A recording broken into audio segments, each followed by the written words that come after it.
ফ্রান্সে উচ্চশিক্ষার স্বপ্ন দেখছেন? তাহলে জেনে রাখুন, এবার বিদেশি শিক্ষার্থীদের জন্য আরও কঠোর হচ্ছে দেশটির নিয়ম। বাড়ানো হয়েছে আর্থিক সক্ষমতার শর্ত, পাশাপাশি কমছে সরকারি সুবিধাও।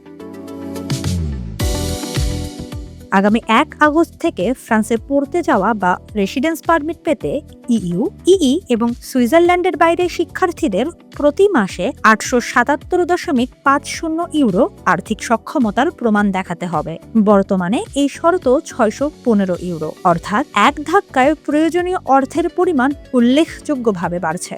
সম্প্রতি জানানো হয়েছে, নতুন এই সিদ্ধান্ত ২০২৬ সালের বাজেট আইনের অংশ। নতুন নিয়ম অনুযায়ী বিদেশি শিক্ষার্থীদের মাসিক ন্যূনতম মজুরির ৪৭% সমপরিমাণ অর্থ দেখাতে হবে।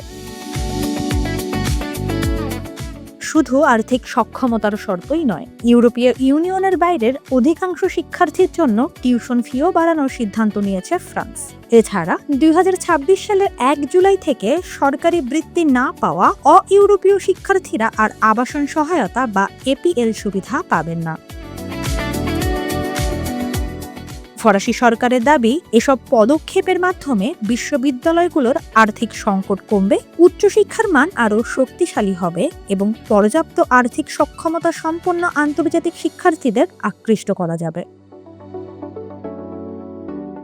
তবে সরকারের এই সিদ্ধান্তে অসন্তোষ প্রকাশ করেছেন অনেক শিক্ষার্থী। এরই মধ্যে ফ্রান্সের বিভিন্ন শহরে নতুন নীতির বিরুদ্ধে বিক্ষোভও হয়েছে। ফলে উচ্চশিক্ষার জন্য ফ্রান্সে যেতে ইচ্ছুক বিদেশি শিক্ষার্থীদের সামনে নতুন বাস্তবতা তৈরি হলো।